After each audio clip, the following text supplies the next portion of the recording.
Movimiento de Cursillos de Cristiandad de Guayaquil presenta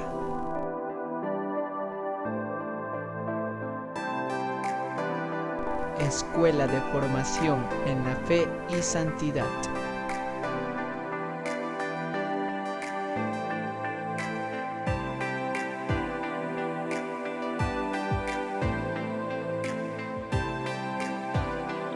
Buenas noches, queridos hermanos.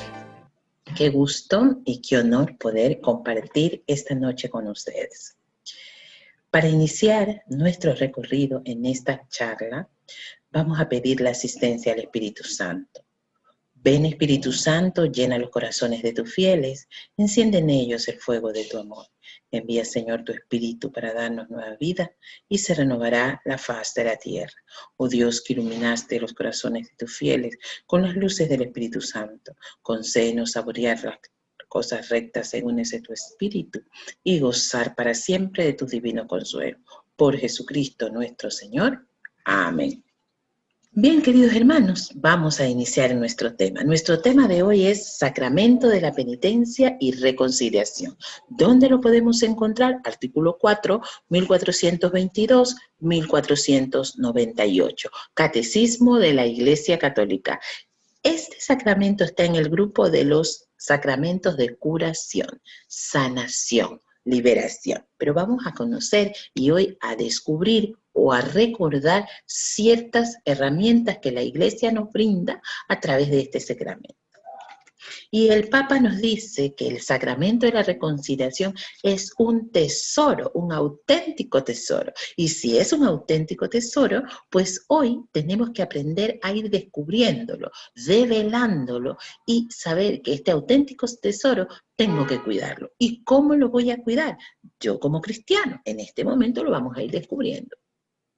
Tenemos un glosario donde ustedes van a escuchar mucho la terminología conversión, penitencia, confesión, contrición y satisfacción, ¿no?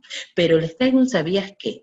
Fundamento cristológico. Dios da al hombre un nuevo corazón y un nuevo sentido, ¿no? Jeremías 31, 31 al 33 y Ezequiel 36, 26. Pero vamos a ver qué nos dice la palabra de Dios, ¿no?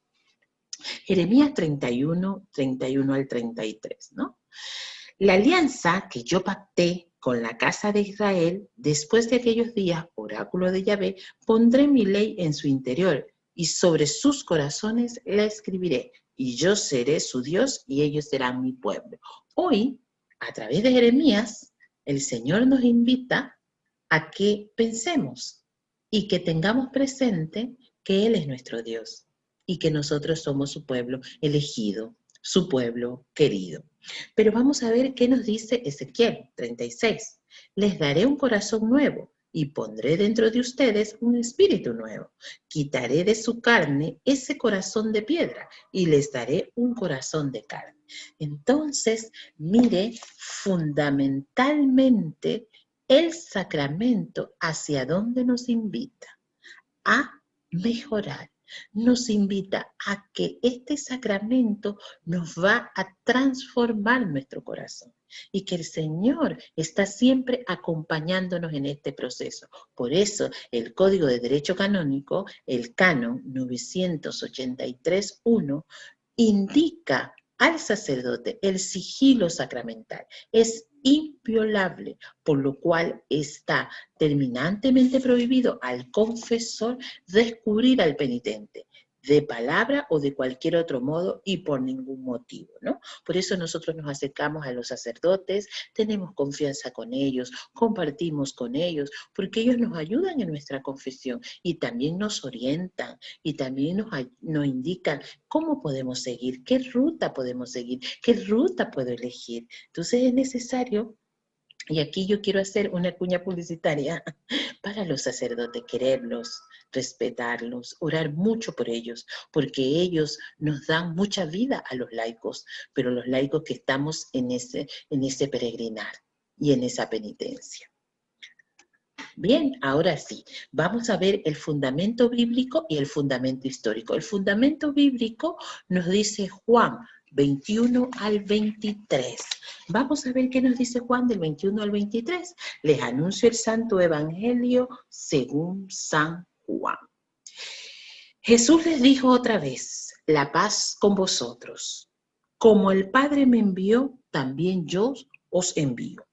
Dicho esto, sopló sobre ellos y les dijo, recibid el Espíritu Santo. A quienes perdonéis los pecados, les quedan perdonados.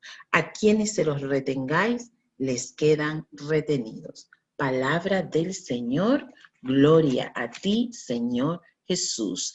Y he recogido 3 verbos importantes. Dar, nos da la paz. Y hoy el Señor te da la paz. Y que recibamos el Espíritu Santo con amor, con cariño, con ternura, ¿no? Y que este perdón de parte del sacerdote mediador nos sirva a nosotros para perdonar también a nuestros hermanos, a alguien que nos haya hecho, nos haya lastimado, nos haya hecho algo. Entonces, el sacramento de la penitencia nos invita a esto, a recibir, a dar perdón y sobre todo a tener confianza de que Dios siempre estuvo allí y siempre estará hasta el final de los tiempos con nosotros. Pero ahora vámonos un poquito más allá al fundamento histórico.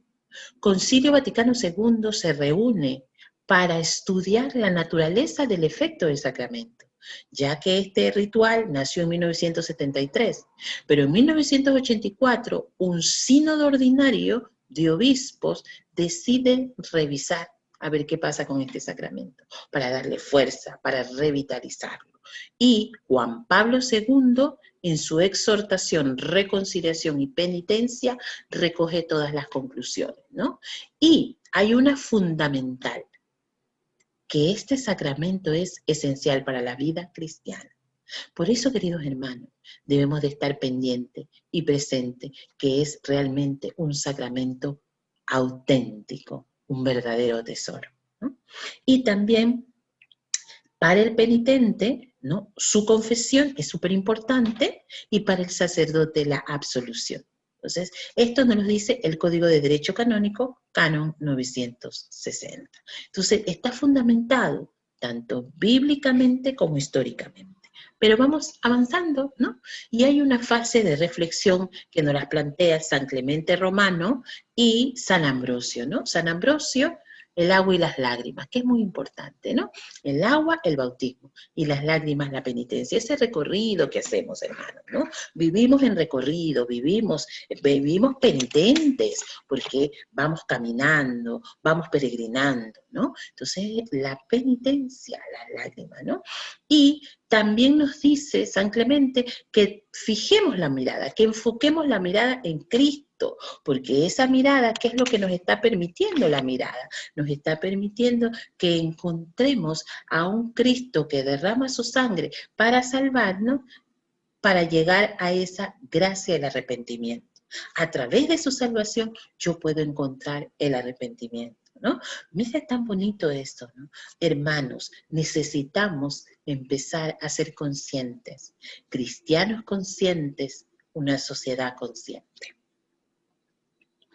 Pero bueno, el catecismo, en el numeral 1423, 1424, me dice que el nombre del sacramento tiene algunas instancias: sacramento de conversión, sacramento de la penitencia, sacramento de la confesión, sacramento del perdón y sacramento de reconciliación. Sacramento de conversión me va transformando. Sacramento de la penitencia, penitente, empiezo a caminar, ¿no? Sacramento de la confesión, confieso los pecados. Sacramento del perdón, sacerdote mediador para la absolución de mis pecados. Y esta absolución me lleva al sacramento de la reconciliación, ¿no? Entonces, el sacramento de la penitencia, de la reconciliación y penitencia, tiene estos cambios también, ¿no? O sea, que tiene un instructivo, tiene un indicador,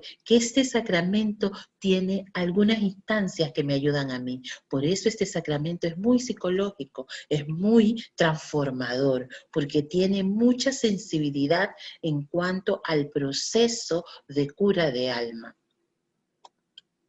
Y bueno, ahora vamos a saber qué pasos tenemos que realizar para la confesión, ¿no? Examen de conciencia. Ese examen de conciencia, ya le decía, cristianos conscientes, sociedad consciente, ¿no? Si yo soy consciente de todo lo que he hecho, un hilo conductor que me lleve a mí a ser mejor, yo tengo que buscar la estrategia también para poder ser mejor, porque no puedo vivir haciendo lo mismo o haciendo el mal o haciendo cosas que no corresponden a un cristiano, ¿no? Mintiendo, robando, siendo un mal jefe cuando me toca, no siendo corresponsal con mis servicios que son encargados. Entonces, todo eso, y hay que hacer conciencia, ¿no? Dolor de los pecados, dolor que ofendo a Dios, porque lo ofendo a través de mis hermanos, porque si yo le hago algo a alguien, estoy ofendiendo a Dios a través de mis hermanos. Entonces, este dolor de pecados me tiene que llevar también a una sensibilidad, ¿no?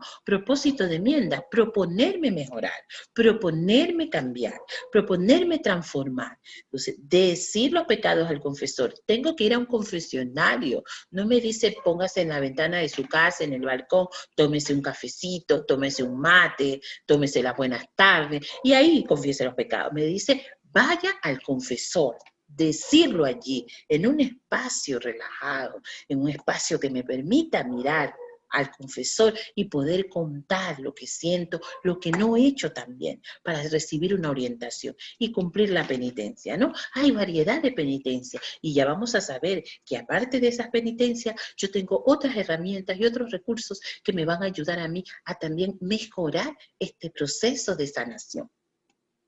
Bien, en los actos del penitente, contrición, un corazón contrito, ¿no? Adolorido, apesadumbrado, por eso que no está tan bien.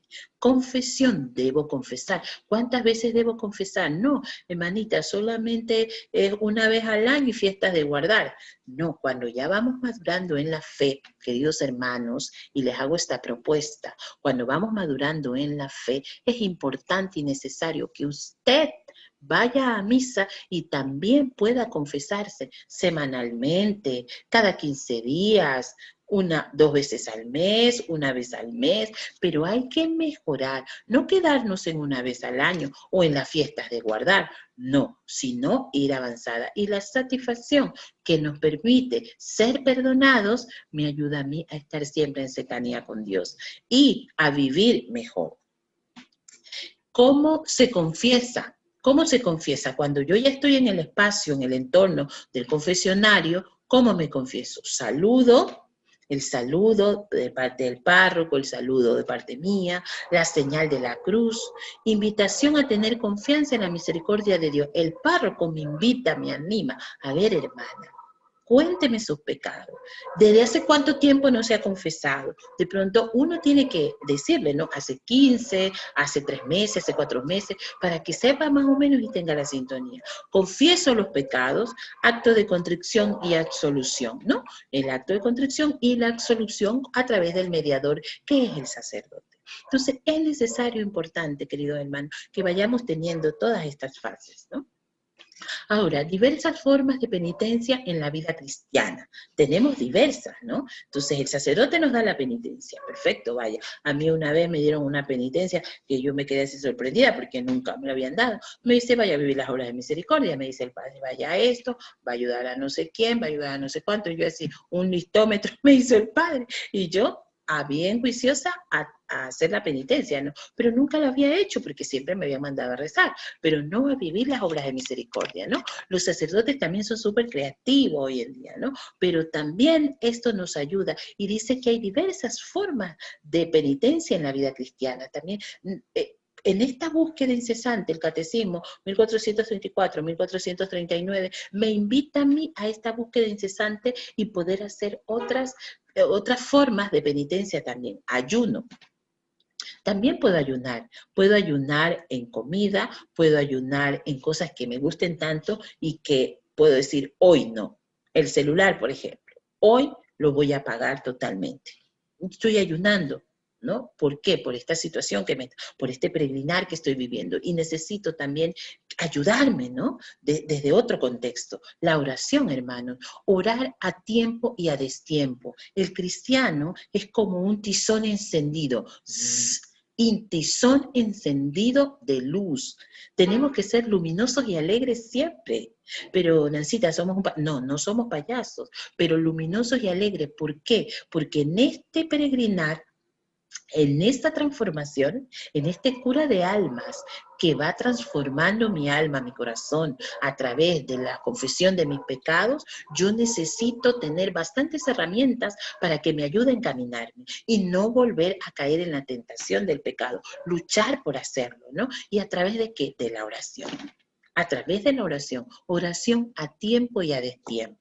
Oración en grupo, oraciones individuales, oración de meditación, a tiempo y a destiempo. Limosna, ¿no? La limosna, darle lo mejor al Señor, lo que yo pueda compartir con nosotros, mi tiempo económico, comida, si soy gerente y tengo acceso a que otras personas puedan ingresar a mi empresa o a empresas, o soy de recursos humanos y puedo ayudar a que entren a esa empresa. Limosna, ¿por qué? Porque es un compartir, es estar con Dios a la vez, ¿no? Uno dice, bueno, esto no corresponde, sí, porque la limosna no es económico solamente. La limosna es todo lo que tú puedas brindar al otro, donarte, darte al otro. Entonces, Eucaristía. Un cristiano de Eucaristía te fortalece, te ayuda, te acentúa y sobre todo te hace fiel a Cristo. Porque cuando uno está en la Eucaristía, uno se puede permitir escuchar la voz de Dios. Por eso el cristiano consciente hace una sociedad consciente. Tenemos que vivir la Eucaristía, porque a través de esa penitencia mejora nuestra vida cristiana, mejora la de la que nos rodea, mejora la de nuestros amigos, mejora la de nuestros familiares, mejora la de mi esposo, mejora la de mi esposa, mejora la vida de mis hijos, mejora la vida de la nuera, de la suegra, de los nietos, de los compadres, de los hallados. ¿Pero por qué? Porque vivo en una Eucaristía, vivo en santidad, porque escucho la voz de Dios, porque puedo preguntar, porque puedo pedir orientación, porque me puedo educar en la fe, ¿no? Entonces, lectura de la Sagrada Escritura, por lo menos leer un versículo diario. Siempre nos recomiendan cuando estamos en los cursos bíblicos que podemos leer empezando en los evangelios. Y uno, ¿cómo va a leer? Y uno dice, ¿cómo voy a entender? Señorita, pero yo no puedo entender. Pidiendo la asistencia al Espíritu Santo, para que nos ayude a entender si cada versículo que leo, o pidiendo la ayuda al sacerdote, leyendo en comunidad, en grupo, es muy bueno lo de los grupos. Mire, esto lo relaciona un poco con la educación. Los grupos son socios estratégicos, nosotros los docentes, somos socios estratégicos. Los grupos somos la estrategia para poder ayudar a afianzar esta vida cristiana mejor, porque si hacemos comunidad de grupo, si nos reunimos a estudiar la palabra, si nos reunimos a compartir un tema, si nos reunimos para organizar las cosas de la iglesia, eso es parte de la penitencia de una vida cristiana, porque penitente es el que camina, el que peregrina, el que está también haciendo cosas buenas. ¿Para qué? Para mejorar su vida, ¿no? La lectura de la liturgia de las horas, los tiempos, ¿no? Los tiempos y los días de penitencia a lo largo del año litúrgico, ¿no? Entonces tenemos que irnos adentrando, queridos hermanos, es tan bonito y tan necesario, ¿no? Entonces, como conclusión, el sacramento de la reconciliación, en el numeral 1422, los que se acercan al sacramento de la penitencia obtienen de la misericordia de Dios el perdón de los pecados cometidos contra Él y al mismo tiempo se reconcilian con la Iglesia a la que ofendieron con sus pecados. Ella les mueve a la conversión con su amor, su ejemplo y sus oraciones, ¿no? En el sacramento instituido por Jesucristo para perdonar los pecados cometidos después del bautismo, ¿no? Entonces, miren lo que es este sacramento tan importante. Está dentro de los grupos de sacramento de sanación. Me libera, me da una nueva oportunidad, me ayuda a ser mejor. Y aquí quiero terminar con este fundamento bíblico que dice, la antífona del Salmo 32, que lo voy a compartir con ustedes, lo voy a leer, ¿no? Entonces dice, el alivio del que confesó el pecado escondido, hace estragos en nuestra conciencia. Cuando yo me guardo ese pecado, eso está allí y da vueltas y no me permite ser mejor persona. Y siempre estoy como un poco oscura y no clara, transparente, ¿no? La confesión es ya una liberación, más aún la que se hace en la iglesia. Por eso yo les decía, no vamos a confesarnos en el balcón tomándonos el matecito, el tilo, ¿no? Las buenas tardes, no, el tecito, no. Nos vamos a confesar al sacerdote, a la iglesia, con el sacerdote, para que él, como mediador, nos dé nuestra absolución y podamos reconciliarnos con Dios, ¿no? Y mire qué bonito esta antífona. Y les voy a leer el Salmo 32 para que vayamos avanzando y terminando, ¿no? Dice: dichoso el que es absuelto de pecado y cuya culpa le ha sido borrada. Dichoso el hombre, aquel a quien Dios no le nota culpa alguna y en cuyo espíritu no se halla engaño. Hasta que no lo confesaba, se consumían mis huesos, gimiendo todo el día. Tu mano de día y noche pesaba sobre mí. Mi corazón se transformó en rastrojo en pleno calor de verano. Te confesé mi pecado, no te escondí mi culpa. Yo te dije, ante el Señor confesaré mi falta y tú perdonaste mi pecado, condonaste mi deuda. Por eso el varón santo te suplica en la hora de la angustia, aunque las grandes aguas se desborden, no lo podrán alcanzar. Tú eres un refugio para mí, me guardas en la prueba y me vuelves con tu salvación. No sean como el caballo o como el burro faltos de inteligencia, cuyo ímpetu domina con las riendas y el freno. Muchos son los dolores del impío, pero al que confía en el Señor lo envolverá la gracia. Bueno, estén contentos en el Señor y ríanse de gusto. Todos los de recto corazón canten alegres, hermanos.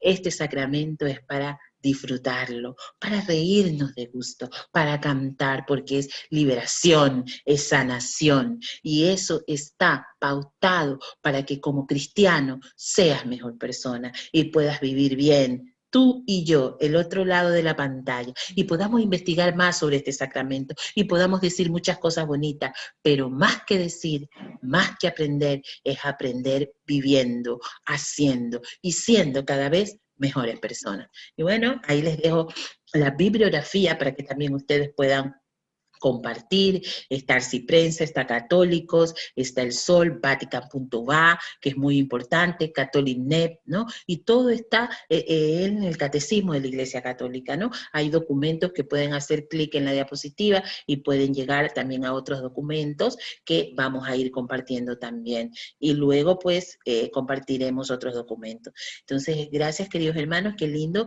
poder compartir con ustedes este sacramento tan importante. Y vayámonos con la premisa de que es el sacramento de curación, pero es un auténtico tesoro, como lo dijo el Papa Francisco. Bien, queridos hermanos, en esta misma línea del grupo de sacramentos de curación tenemos el sacramento, la unción de los enfermos, artículo 5 en el numeral 1499-1532.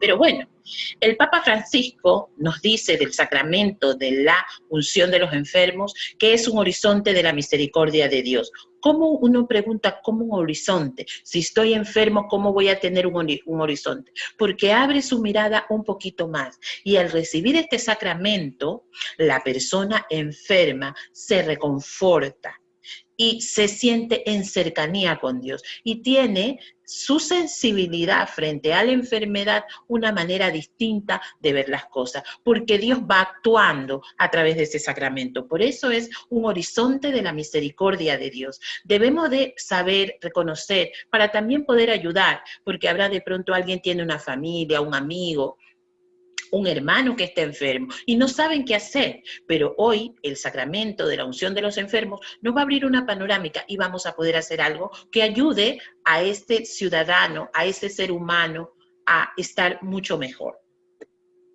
Bueno, vamos a tener un glosario, extrema unción, sagraviático, curación y esperanza, ¿no? Palabras que van a estar escuchando a lo largo de la charla.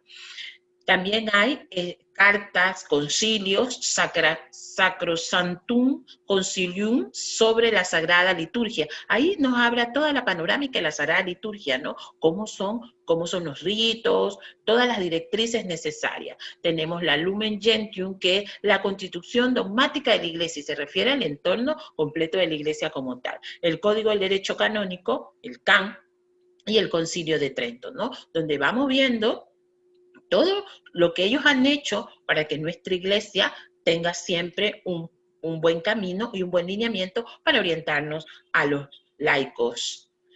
¿Sabías que del sacramento de la unción de los enfermos? Antes este sacramento se lo llamaba extrema unción, ahora sacramento unción de los enfermos.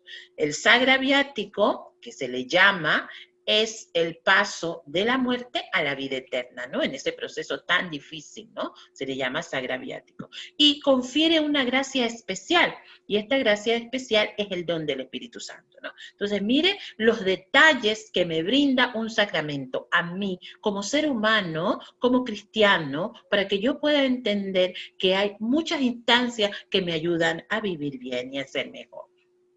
El sacramento de la unción de los enfermos es el sacramento que da la iglesia, hermanos. Que tengamos claro que es la iglesia que nos permite. No es aparecido, no es que yo decido, una familia. La iglesia me da. ¿Para qué? Y miren claro, para que podamos ayudar a las personas y nosotros como familia también saber y poder comprender cómo se manejan, cómo se abordan los sacramentos, ¿no? Dice, para atraer la salud del alma. Mire usted, el alma es tan preciada, hay que irla cuidando, atesorando, y también tiene su proceso. Por eso estos sacramentos, si vamos en el hilo conductor, los sacramentos son psicológicos, porque te van dando aspectos distintos, pero todo va en función de tu ser, de la persona, ¿no? Para esa salud del alma, espíritu y cuerpo, ¿no? Para que te revitalices, para que te animes, para que seas mejor. Al cristiano en estado de enfermedad grave o vejez, ¿no? ¿En qué estado podemos recibir el sacramento? En estado grave de la enfermedad y en la vejez, que están debilitados ya todas nuestras funciones, porque esto reanima, ayuda a la persona a que pueda estar mejor. Pero vamos a ver ese fundamento histórico, ¿no? La Constitución Apostólica, Sacram Untionem Infomurum, nos dice el Concilio Vaticano II cómo es el proceso y el abordaje de este sacramento, que es lo fundamental. Dice, ungiéndoles en la frente y en las manos aceite de oliva bendecido, ¿no? Eso es lo fundamental. Pero el sacerdote menciona unas palabras que son las siguientes: por esta santa unción y por su bondadosa misericordia, te ayude el Señor con la gracia del Espíritu Santo, para que, libre de tus pecados, te libera de los pecados. Mire, qué tan interesante que una persona que esté enferma pueda ser liberada de sus pecados. Te conceda la salvación, búsqueda de salvación.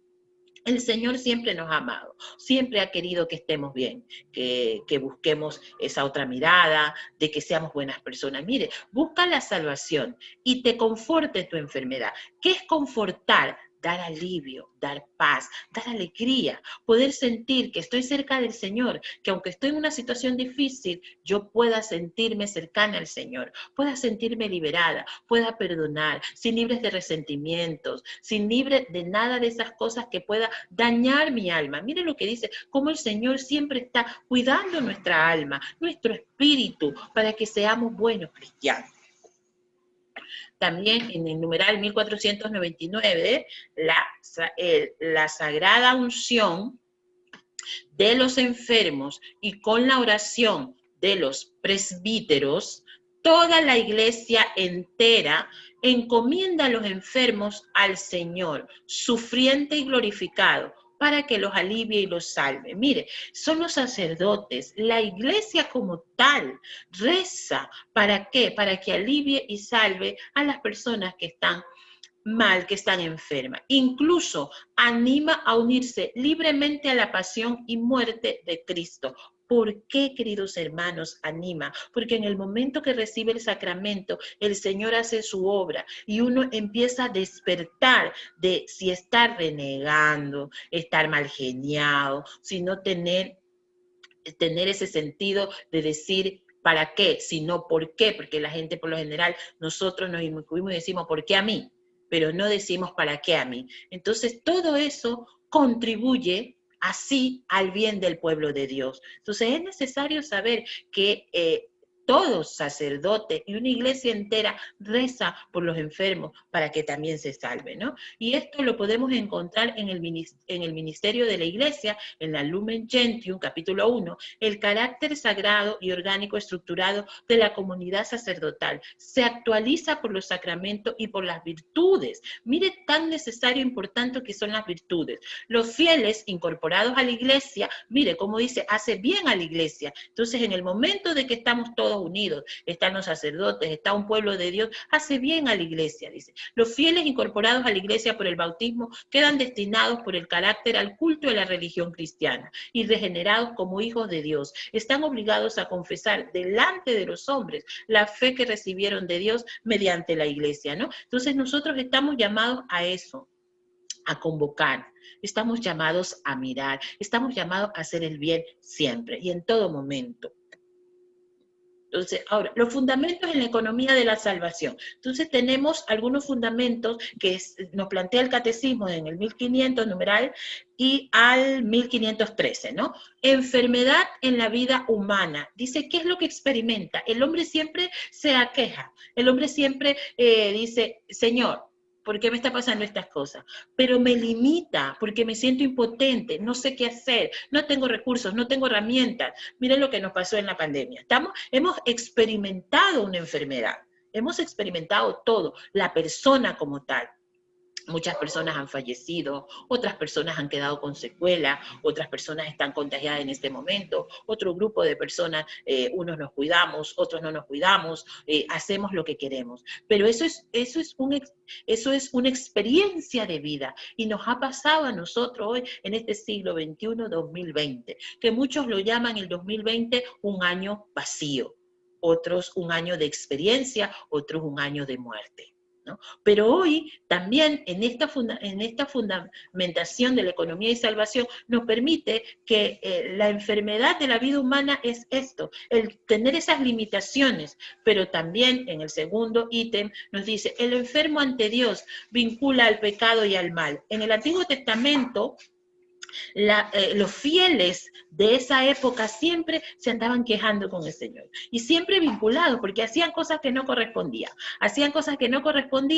y siempre el Señor ahí pensando cómo ayudarlos, cómo quererlos, cómo sacarlos de eso, cómo que sean mejores, ¿no? Y siempre tenía sus líderes, ¿no? En esa época tenía los líderes, ¿para qué? Para que ese pueblo salga de lo que no corresponde. Por eso dice, el pecado vincula al mal, ¿no? Entonces está todo, y el enfermo ante Dios, ¿no? Y entonces, ante Dios, ¿qué pasa? Decimos, Señor, ¿por qué, Señor, no tenemos que comer?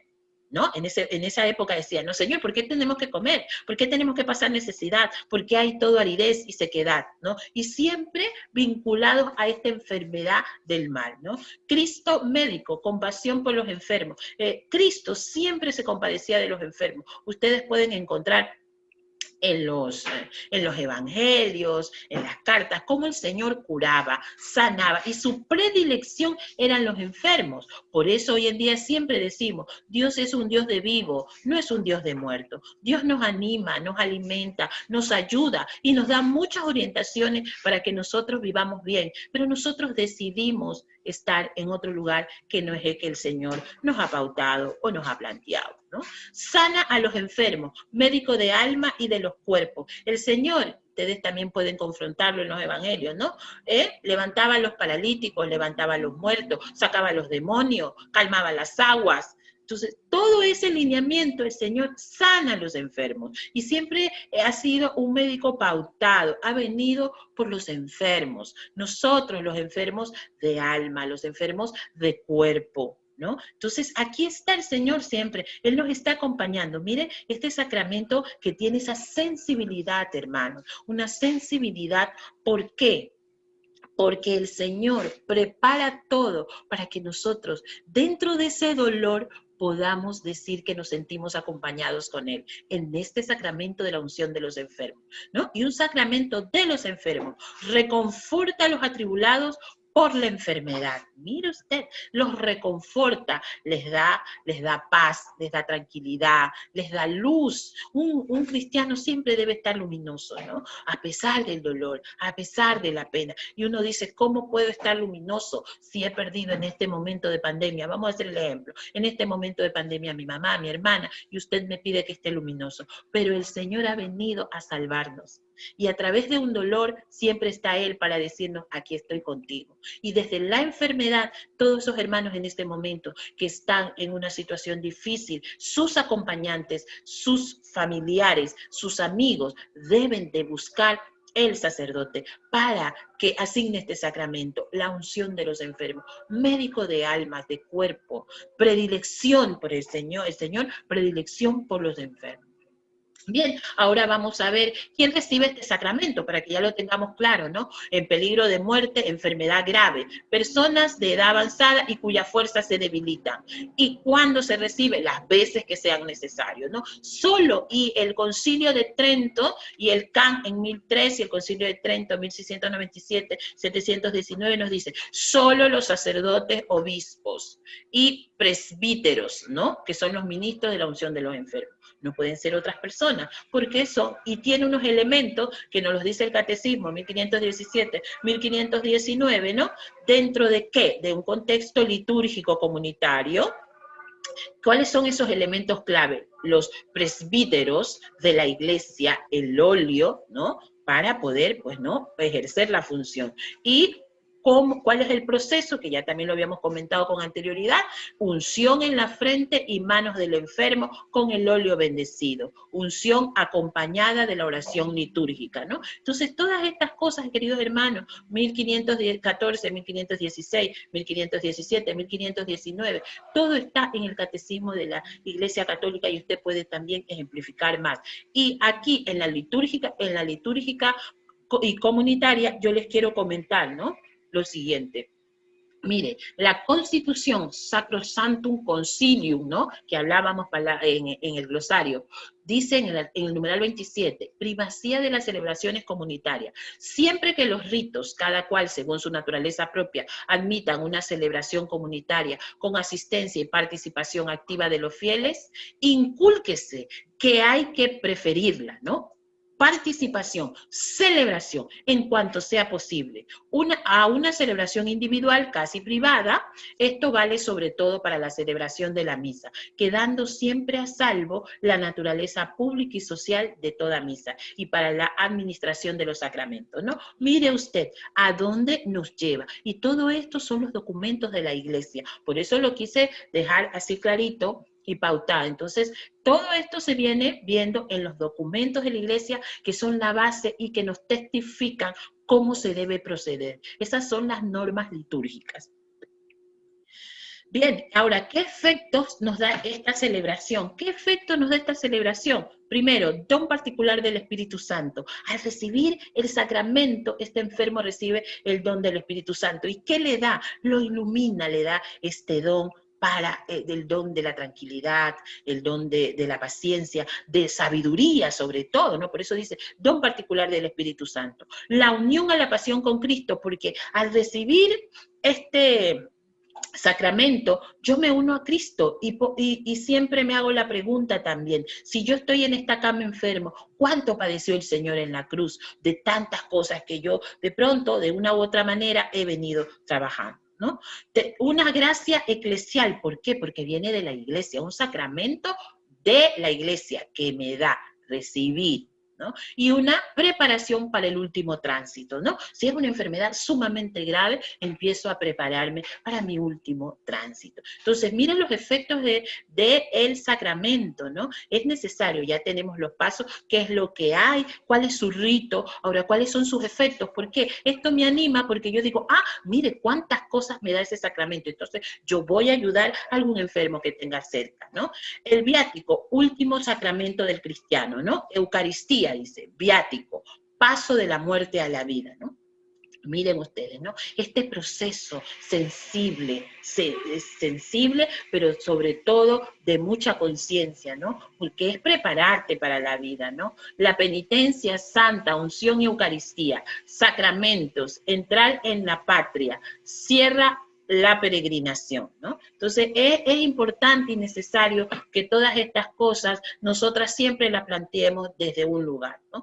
Miren, tener claro que estos sacramentos es para entrar a la patria y cierra la peregrinación. Termina tu peregrinar, porque es el paso de la muerte a la vida, pero con una vida bien puesta, una vida bien acompañada, porque está con el sacramento de la unción de los enfermos que te permite mejorar y sobre todo te permite ver a Dios en otra faceta. Porque claro, uno ya estando en una cama no va a decir, es que, ¿por qué a mí? Es que Dios me castigó. Eso no se puede decir, porque en el momento que recibes el sacramento, ese sacramento con ese don especial, ese efecto del Espíritu Santo, tus pensamientos cambian y tú empiezas a ver que Dios te está acompañando, que Dios está allí, ¿no? Entonces, y como conclusión de nuestro sacramento, dice, el sacramento de la unción de los enfermos tiene por fin conferir una gracia al cristiano. Hermanos, qué maravilloso, una gracia al cristiano que experimenta dificultades tristes de vejez o de enfermedad. Entonces es una gracia, es un regalo, es un don y no lo podemos perder. El restablecimiento de la salud corporal y conviene a la salud espiritual, porque me ayuda a entenderlo espiritualmente y yo ahí busco la confesión, ahí busco recibir la Eucaristía. Es un rito, es todo integral. Mire, estos dos sacramentos, tanto el sacramento de reconciliación y penitencia, unido, que es la base para el sacramento de la unción de los enfermos, porque me confieso los pecados y entonces ahí empiezo ya a prepararme y a reconciliarme con Dios, y a preparar mi camino para el paso de mi muerte a la vida eterna. Entonces, eso es lo fundamental. Entonces, unido el sacramento de la reconciliación con el sacramento de la unción de los enfermos, son sacramentos de curación. Y el Papa Francisco lo decía, es un tesoro.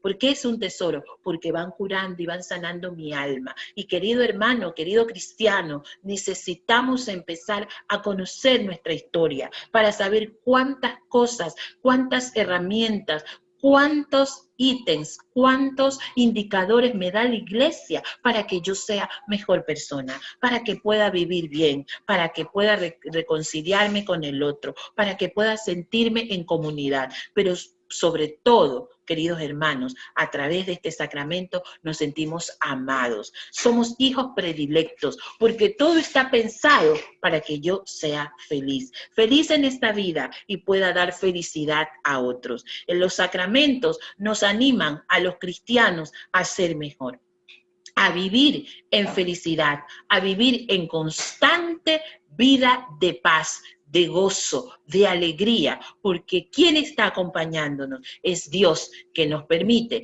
tener una mirada apreciativa en el mundo católico, una mirada apreciativa en el mundo de la iglesia y sobre todo una mirada apreciativa en nuestra iglesia doméstica, porque a través de los sacramentos nosotros podemos ayudar a otros. Empezamos con nuestra iglesia doméstica, nuestra casa, pero también podemos compartirlos y ayudar a otros. Por eso yo los invito, hermanos, a investigar más, a leer de nuestra doctrina de la Iglesia Católica, a leer las cartas, a leer los concilios, que a veces es un poquito complejo. Los teólogos estudian mucho con profundidad, los catequistas, los que estamos inmersos en este proceso de formación también. Y muchas personas hacen conversatorios sobre la iglesia, las doctrinas, las cartas, las exhortaciones, los concilios. ¿Para qué? Para saber de dónde viene, quién lo hizo, por qué lo hizo, en función de qué se hizo, ¿no? Y mire cómo se reúnen los sacerdotes, los obispos, los papas.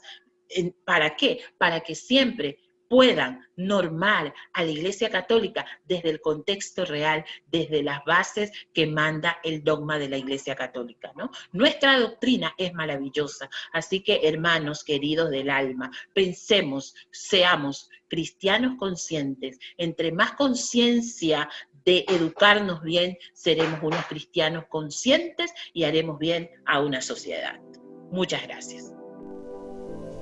Movimiento de Cursillos de Cristiandad de Guayaquil presentó.